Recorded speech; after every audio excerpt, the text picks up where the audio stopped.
Hello, and the biggest of welcomes to this woman's work, a space where you can hear and read about some amazing women, the fantastic jobs they do, and the paths that have led them to where they are today.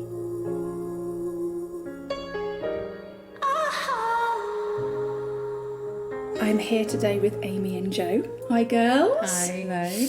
Could you tell the lovely listener what it is you do for a living? Okay, so I'm Amy, and I co-own the Yard Soft Play Centre in Stamford. Yep. With Jo? Yeah, with me. With Jo. Okay, and how long have you ladies been doing this for? It'll be 10 years, which is quite hard to believe, on the 14th of May this year. Yeah. Crazy.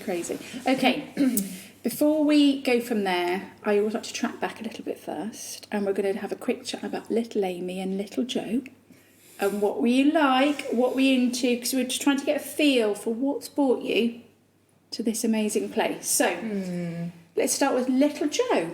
Okay. What was little Jo like? I, as a child, probably fairly unexceptional.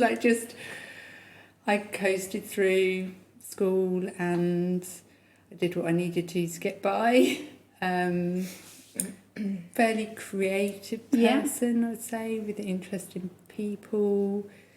But yeah, I did okay at school, but and managed to get to university. To do? I did social science. Interesting, given what you do, yeah. Yeah, so I didn't do very well in my A-levels at all because I discovered none of us did. Going clubbing by that point. So I got rejected from all my universities, but ended up going through clearing, which was kind of a good thing in the end because I ended up doing a course that I wouldn't have chosen before, and yeah, I really enjoyed that. And where did you go to uni? In Nottingham. Oh wow, so not too far away. Yeah. I wasn't brave enough to go any further. I was not a very brave person when I was younger. Oh. So yeah, and then perhaps Amy wants to talk about what she was like. Come on then, Amy. What was little Amy like? I guess quite similar to Jo, actually. I just kind of coasted through school a little bit, went with the flow, a little bit like that anyway. I went to uni but didn't finish my course. That was in psychology and counselling. I was going to go back to uni, but I then got a job at a homeless hostel. Okay. And got loads of really good experience there. Did lots of... So was the uni life just initially not for you then? I think, yeah, possibly. Where did you go? Do you mind me asking? I went to Bradford. Okay. Yeah, it's a bit grim. And then, so I then moved back home. So I'm not from Stamford, I'm from like Skegness way. Okay. So I moved back to Skeggy, bought a house with my brother. Oh. Got this job in a homeless hostel. I was there for a few years, did some really interesting courses. Gosh, I was going to say, that's quite brave though, because, so what are you, like 18, 19? Yeah, I'd say, yeah. To go, do you know what I mean? Like, I know, yeah. It could be quite a scary environment. Yeah, but it's so interesting, and yeah, you obviously get to meet all different walks of life. And the thing that really interested me was addictions. So I then got a job working for a charity in substance misuse. Wow. So I did that for about 10 years or so. I kind of switched from different organisations, worked for the NHS as a drug and alcohol worker. Wow. Which was great and really loved it. Had Flossie, my first child, and I was working full time pretty much, which was quite hard. Yeah. It's quite stressful. Well, I was going to say, you're not exactly doing... It's quite obviously a challenging... A coasty job, are you? That's quite a challenging job. It didn't really mix well, didn't sit well with me having Flossie in full-time nursery. But also, no disrespect, charities also don't pay brilliantly either, did they? No. And that is a lot like a lot of the chats that I tend to have. It's about, often it's juggling kind of nursery costs are really expensive, aren't they? Yeah, exactly. Against kind of salaries and making that right choice for you. Yeah, definitely. And that kind of profession, you don't really do it for the it's a calling. The salary as such. It's more than that, isn't it? But definitely. So then I guess I finished work, managed to, obviously I'm with my husband, and so he was the main breadwinner, I guess, and we just made it work. So we were living in Stamford then at the time. Yeah. I've kind of skipped a bit. We went travelling. The fun bit. Before kids or with kids? Yeah, before kids. Yeah. So we did some travelling actually in my early 20s. Yeah. Which was great. So you met him quite young then, your husband then? Me and James have been together since we were like 18, 19. So we've been together a long time. And had a great year off travelling, which was amazing. And then we settled in Stamford. Yeah. And worked and did all of that, and then had children. And then we got the yard. Okay, so before we'll stop at that point, because obviously we've only got to Joe at uni at this point. So what happened? Not fast forwarded there. Joe was being cautious, weren't you? So what happened after uni then? I moved back, got myself a little flat, and I was similar to Amy really. I went into working the Sure Start centre. Wow. So one of the very first Sure Starts that was set up, and it was a rural Sure Start, and I was doing research, but it was called action research. So you're part of the team delivering the service and you're evaluating it at the same time, which I absolutely loved. Wow. And a bit like Amy, the thing that I really loved about that was meeting so many people from different backgrounds and setting up. I think partly because I was so young as well at the time, I was involved in setting up support for teenage parents and evaluating having a designated midwife for teenage parents in the area and that sort of thing, which I really enjoyed. Loved living on my own and being independent, did a little bit of travelling as well.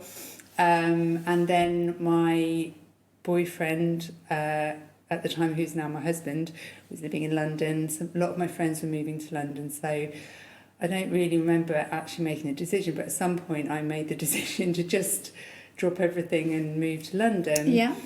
And I was really lucky that I got an amazing job there working for the Institute of Psychiatry doing research on a longitudinal twin study. So it's a study. Wow. Yeah, it was great, and I still work for them now. And they were, so we follow twins from basically all the twins that were born in 1994. What was that? I watched that documentary thing. So there's a lot of there is, programs that are kind of based on this idea of following children through their lives. And about they do all these tests, don't they, about giving them this exactly the same nature. No, it's the whole nature nurture thing, isn't it? And how sometimes they just turn out so radically different. Yeah, so our study is looking at epigenetics and how actually your environment and your genetics kind of work together and can be influenced by each other. Yes. So I started on that study when the twins were 10 years old, and at the time I was going out to visit them at home and doing assessments with the whole family. And they were from a really wide range of backgrounds as well. And in London? No, all over the world, actually. Oh, wow. So they were all born in the UK, but lots of them moved abroad, but we would just go and visit them wherever they lived. So it was a really unusual job and a great team of, just an amazing team that I loved working with, and such a privilege to get that insight into people's lives and experiences. And now they're all 30 years old, so we're just going back now to visit them all again. Wow! An amazing job that I loved, but again, like Amy, it was something that was very difficult to do with having children. myself. So by that point I was the project coordinator. Poor Jude, my eldest, was being dropped off at nursery at 7:30 in the morning and getting picked up at 6 o'clock. So, and we were paying a lot of money to do that as well. Yeah. So we decided to move back. We're both from Peterborough originally, so we moved to Stamford, and we're near a family and just a bit more affordable. But at that point, and also a support network. Yeah, which I didn't have in London at all. But I would have been commuting. I was commuting to London still, part-time, but I was commuting from Stamford. So I was pregnant with Flora, my second, and then I was getting up and getting the 6:10 train from Stamford. Wow. And getting home at 7:30, so that just wasn't going to wasn't going to cut it, No. And then I met Amy at a toddler group at Barnhill Church in Stamford. We were both pregnant. Well, so this is so you'd got your first and you were pregnant with your second. Yeah, so we were both pregnant with our second, and then we didn't have a car, did we? No. We didn't have access because our husbands were both Of commuting, course, so they took the car, so we just had to go somewhere just we walking could around. walk. Although actually, how fit were we all when we were pushing these buggies around? I used to do that up and down Empingham Road all the bloody time. I know. With the scooter over your shoulder. Loading my washing up, with my shopping on and everything. Yeah. And then we actually came here to the yard. We met to come here with the kids, and we were sitting here, I remember, just here, next to where I am now. And Amy said, do you know this place is for sale? And then it just sort of went from there. Because we both knew that we couldn't really go back to the work that we had been doing before with 2 young children. Yeah. And it took us quite a long time to actually raise the money to buy it. I was going to say. It was quite and tricky. And also figure it all out. Yeah, we have no clue whatsoever. Well, in terms I'd never of business. even worked in hospitality. No. Ever. So had either of you ever run your own business? No. Okay. No. Let alone anything to do with children, which must be a health and safety minefield. Yeah. I think, we probably, knowing what we know now, we perhaps wouldn't have done it. Would we? I think maybe we were a bit naive. We perhaps were like really sleep deprived and like, let's do it. A bit delirious. Just somewhere, well, like you said, somewhere just to hang out with your kids. Exactly. Yeah. Make some cakes. Yeah. So from sitting here and going, shall we look into it? Yeah, it was a bit like that. How we long? hardly knew each other either. Yeah, no, we didn't really know each other. We'd only well. been for coffee like 3 times. Our husbands got on quite well. Well, they do get on well. And, They just hate each other. And my husband's a graphic designer, so he helped with the branding, basically. Course, yeah. So we were quite lucky with that. So it just kind of grew organically, really, didn't it? But what are we talking of a time period, though, from that initial chat to actually it being a viable idea? It's a long time, Well, actually. I think it might have been like a year to 18 months before we actually got the keys in our hands. It was a really long time because we had to write a business plan and raise the funds. And negotiate a new. I think we had to negotiate a new contract with the landlord. And lots of legalities. So, it took a really long time. Actually, I was going to say, but with hindsight, that was probably a good thing because we were both pregnant. Yeah. So I don't know what we were thinking. How we thought we could possibly just open this business. But, well, anyway, we did. You did. Flora was like 2 weeks old when we went. We had to have our meeting with the bank manager, and I went. I was going and to I say, had like this tiny baby. In terms of, I said to you, in terms of raising the investment thing, because obviously these are all interesting questions that someone might want to know. So you only went the bank route? You didn't try any other sort of private investors, or? No, we went down the bank route, didn't we? And that was a bit of a no-no, wasn't it?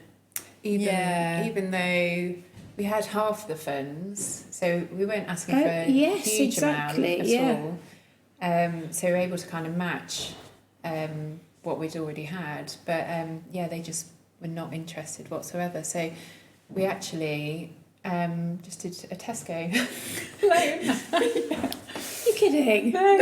Wow. So yeah, we just that was the easiest, most straightforward thing So literally, to do. what, both of you taking out loans and credit cards and whatever else, just the ways to fund it. Yeah. Wow. So Brilliant. we put a lot of our money into the cafe and the bathrooms, and because we knew that parents would want a nice clean bathroom and just somewhere nice to sit. And not smell of chip fat. Yes. Yeah. Ideally. Yeah. Yeah. Well, and and looking at the menu and things like that, we wanted that to be really basic, so it would be really simple for parents just to, like with the toasters, they could eat that with one hand, and once they've got their little one, and so we had I'm guessing you still do all the little meal deal things. Yes, oh my god, my kids used to go crazy, but they'd be like, what am I going to have for this? So we still do that.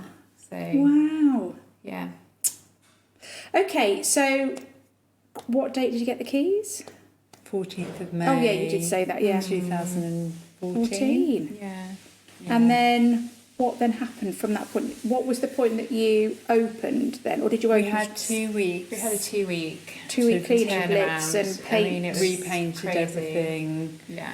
We did the flooring. So our husbands did a lot of the work, and then we had our lovely builder Martin, whose daughter ended up working for us as well. I think all of his kids have worked for us at some point. And all hands on deck really. My Auntie Sue was cleaning the windows, and the grannies were looking after the children. Everybody was just dragged into because we had such a short time to turn it around and get open. So what have the big changes or shifts that you've made in the last 10 years then? I think COVID was obviously a massive... Oh my God! That was a massive change for us. I've almost forgotten about that, but yes. And shit! that completely changed our business model, really. Because you pretty much had to shut down overnight. Yeah, it was awful. It was pretty scary. So awful. Gosh. Obviously we didn't know how it was going to turn out, and we just invested in a lot of play equipment before lockdown. So we were just like, oh my God. It arrived, I think, the day after Yeah. we were told to close. We had this massive delivery of all this beautiful new equipment. It was just heartbreaking. And at that point, we didn't know whether we were going to get any kind of financial support, so it was really desperate. Well, and I don't think, and even what you did get wasn't a lot, really, was it? No, we survived. The whole thing was just chaos, wasn't it? Yeah. So, I mean, how long were you shut for? Because I guess even with... Because we went into lockdown, then we came out a bit, then we went back in and came out a bit. But obviously, I'm guessing you couldn't open throughout any of that, could you? It was very patchy, wasn't it? Yeah, well, really? I think it was us, soft play, nightclubs, and sex industry were the 3 categories that were shut the longest. Yeah. So we were the last to be allowed to open. Yeah. We have a cleaner behind us, sort of squeakily. It's all right, you carry on. I know you have a little life in you yet. I know you have a lot of strength left. I know you have a little life in you yet. When could you finally reason then with the sex industry? We opened, and then we suddenly had to shut again. Yes. I think it was like the May of when everything started reopening. Was that? I reckon that was 2021 though, wasn't it? Yeah, I think you must have been shut for a whole year, pretty much. Yeah. And we had to do loads of work because we had this huge document that we had to work through. We had to do like capacity calculations for airflow. Yeah. Reduce our capacity. We had to introduce a one-way system on the play equipment. I mean, how do you manage that with 2-year-olds? It's just silly tick boxing. But the same really at was. schools, though, wasn't it? Yeah. And as if, like, in the grand scheme of things, none of it was proper. Do you know what I mean? The school, they all just, they were all in their bubbles, weren't they? Or they're meant to be in their bubbles. Yeah. So, but it meant that we had to change. So we introduced, because we used to just be open all day and you could come whenever you wanted, really. Unless it was full. Yes. So we had to create an online booking system, change our website, time sessions. Well, actually create a new website, wasn't it? We didn't have a website before really as such, did we? Very basic website, So there's a lot of work involved in it. But so much positives come out of that. It really has. Oh, that's good. Yeah. So in many ways it sort of got you to kind of almost take some bits to the next level then. Because I think if we'd have implemented those changes, if COVID hadn't happened, then people probably wouldn't have approved, or there would have been a lot of backlash, I think, with us because you're trying to structure it too much. And also we had to reduce our capacity, so we kind of stuck with that actually, because it just felt a lot nicer in the place rather than it being crazy busy, nowhere to sit. Everyone was the vibe that we kind of always were aiming for, but could never quite achieve. And you got 75 people. Well, also people it's about being brave, because when you're self-employed as well. You're there trying really to obviously earn. You're thinking about earning money. It's tricky to make those decisions unless it's forced on you, which I guess it was. And you still realised you were doing okay, so and the it gave you that from confidence. The customers was really good. They were positive because they came away having had a nice relaxing experience in here, rather than leaving with a headache because you've been surrounded by noise and chaos, and so it was a bit more tranquil. And the fact that we were much nicer for the staff, and we clean between every session now, so it's fresh start, so everything gets reset. Yes, it's really nice. You walk in and you it's don't have to do that again. though. Sorry, you don't have to do that now. We don't have to. No, really. we don't have to, but we still do. Every session we have half an hour between, and everything gets cleaned down and put back, and so. And I do you just constantly smell of Dettol then? We've got bleach all over our clothes as well. And you're like rubbing hand cream on it all the time. Milton and but I think that's what we're really known for, is for being really clean, hygienic and clean. And that's really important. Again, to kids us. don't care, do they? No, but it's about the parents. Yeah.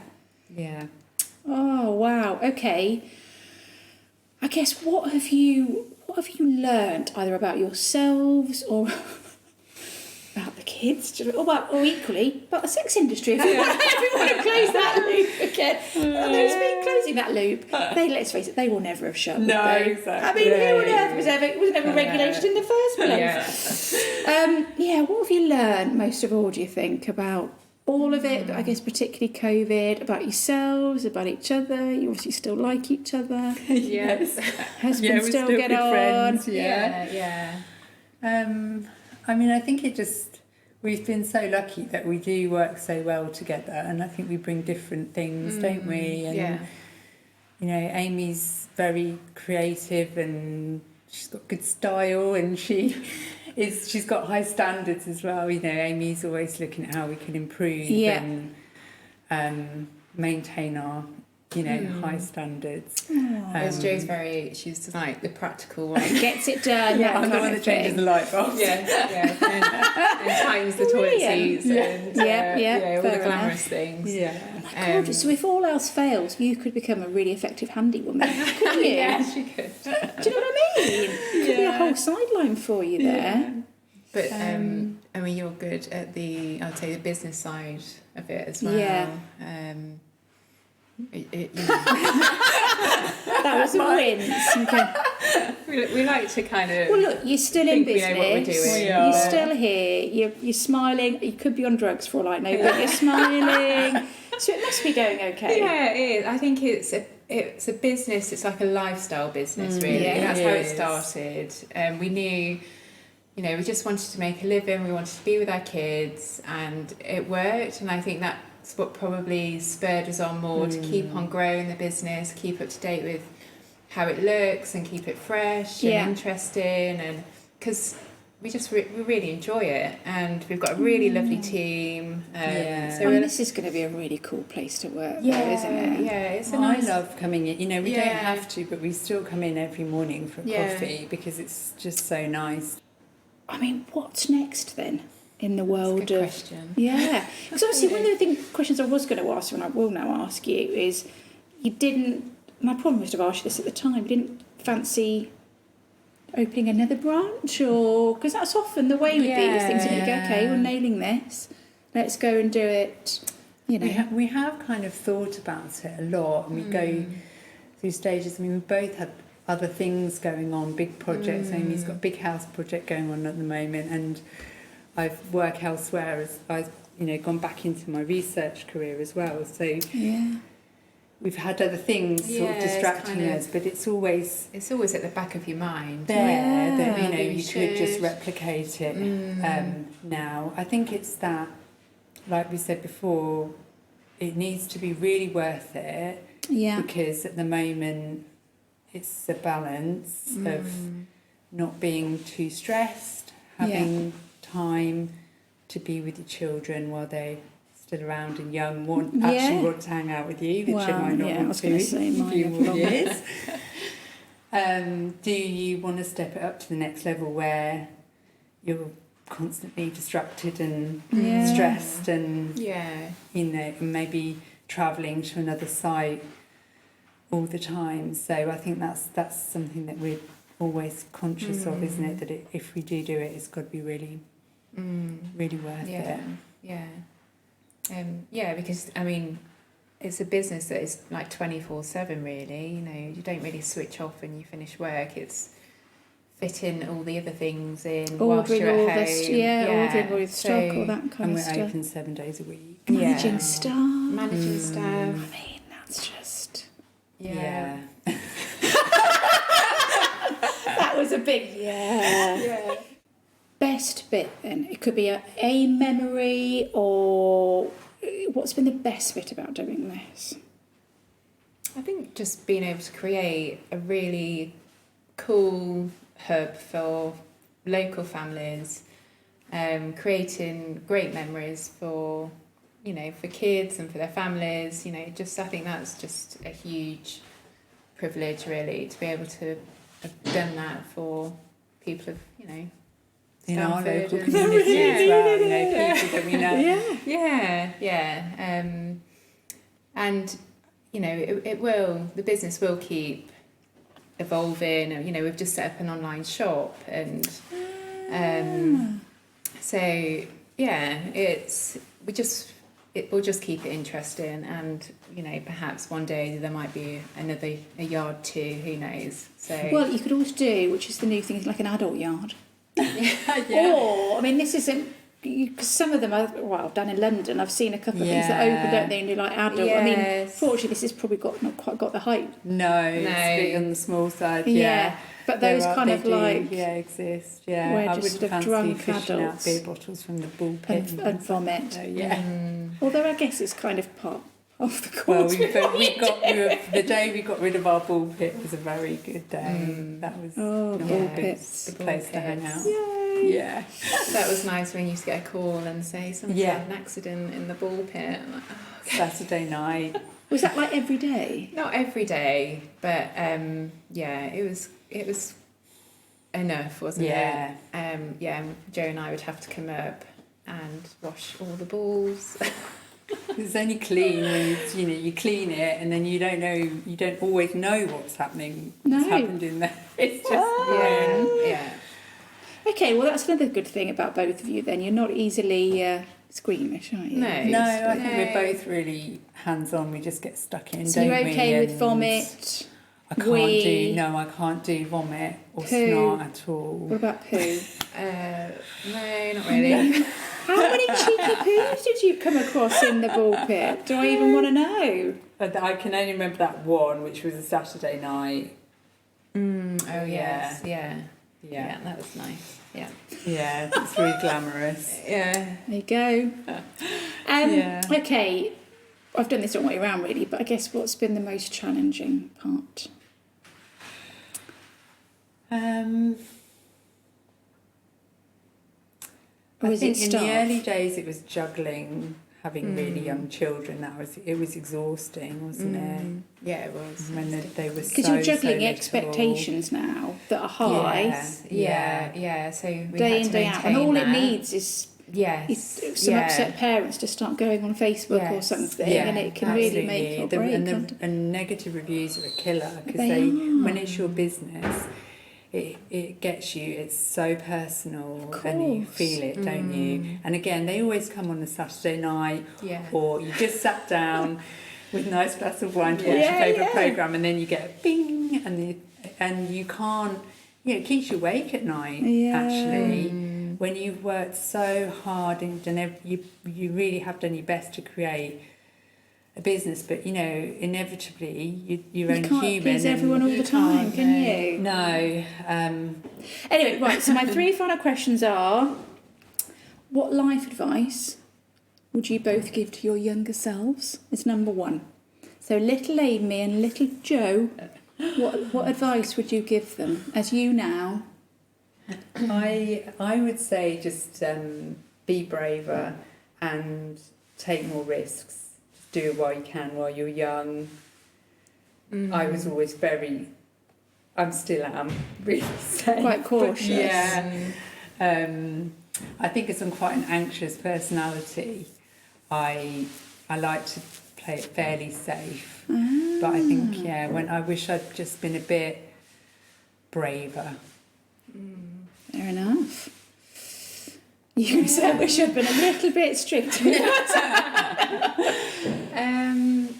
I guess have a bit more confidence in myself, maybe. Okay. Well, even though at 18, 19 you were going to a homeless. I guess so, yeah. But maybe at the time you didn't feel confident. Maybe not. But actually you kind of were. Yeah. I can't really think of anything else. That's okay. To be honest, the amount of times bravery comes up when I ask that question, and I think it's just, ergo another reason why I'm just even more of a feminist day. In every chat I have, I'm like, bloody hell, because it is hard for young girls, to kind of find your place, find your tribe, all that kind of stuff. It's navigating, gosh, we're kind of almost going through it with our own daughters now, aren't we? Just sort of that.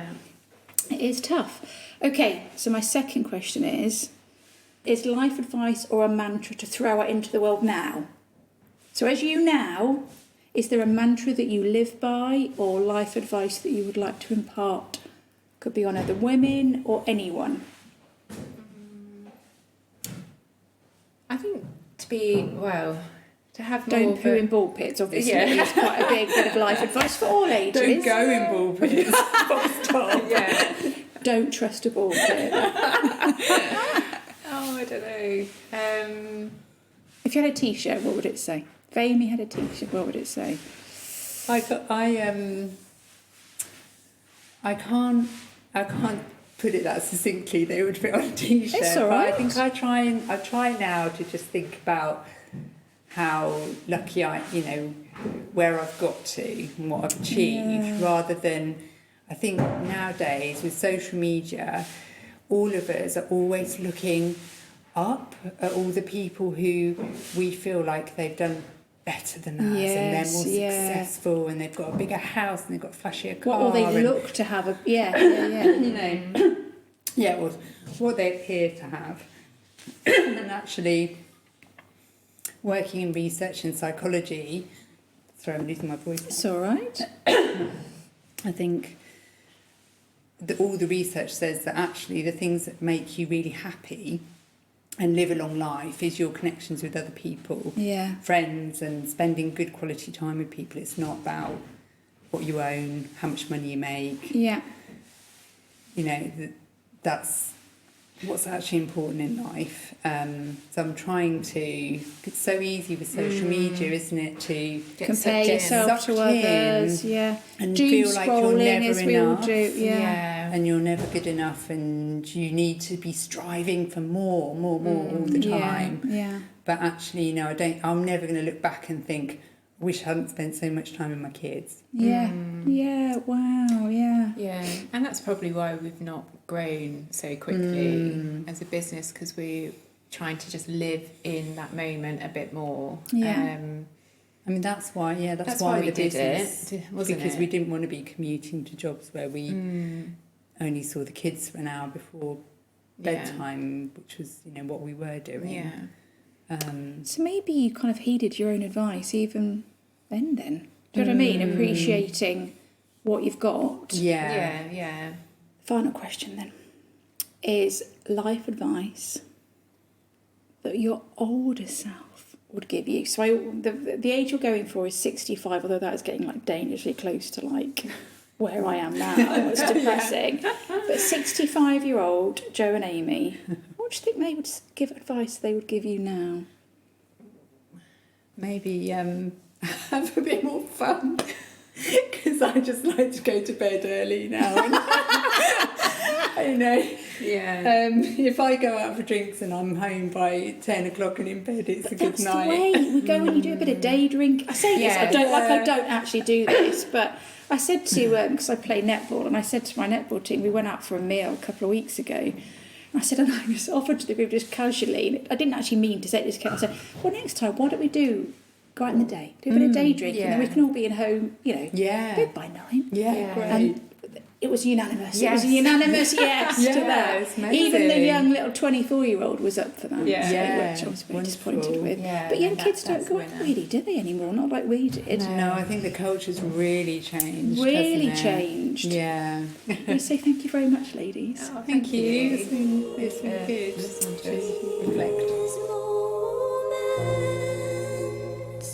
If you would like to hear more about this chat, see some pics and read about how to get started in this industry and or this role, then please go to our website www.thiswomanswork.org.